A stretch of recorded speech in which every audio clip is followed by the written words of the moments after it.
Fillimisht njën më të madhe do të shtojmë 2 vezë të plota. Tani tek vezët shtojmë një gotë 250 ml plot me kos. Përzijem mirë derisa vezët edhe kosi na lidhen dhe të na bëhen bashkë.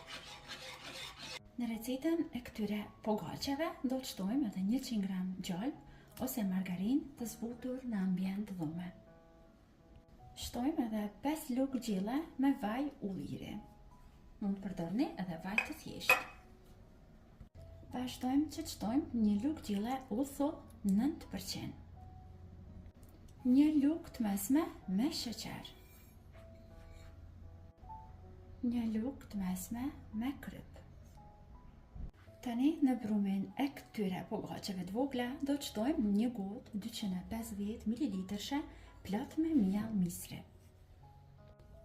Dhe 2 gota nga 250 ml me mjell të bardhë, mjell gruri. Në fund shtojmë edhe një pako pluhur për pjekurina.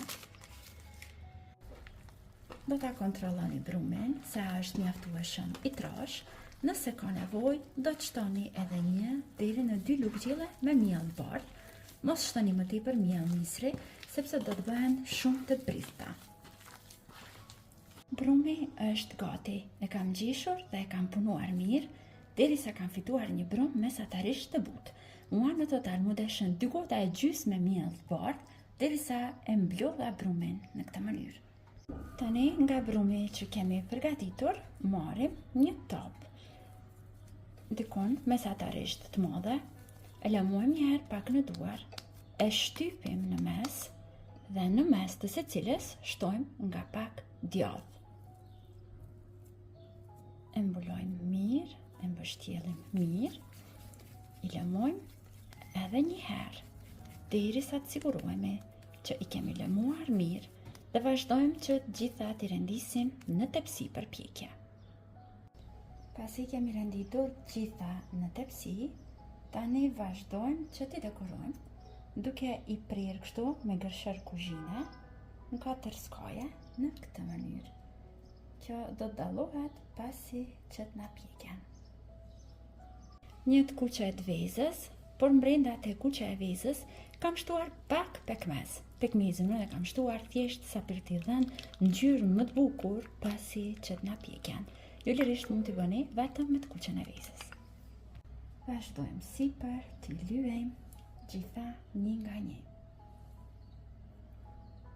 Vazhdojmë sipër t'i shtojmë edhe nga pak susan. Vazhdojmë tani që t'i pjekim. Fura është e parangrohur në 200 gradë dhe në temperaturën e njëjtë t'i pjekim dikon parafërsisht 18 deri në 20 minuta. Pogaçet i kemi gati. Pasi që të ftohen pak, janë të gatshme për të vazhduar dhe për t'i shërbyer. Unë do t'i shoqëroj me një çaj të nxehtë për një pasdite të bukur. Nëse i pravoni edhe ju bëfshin mirë.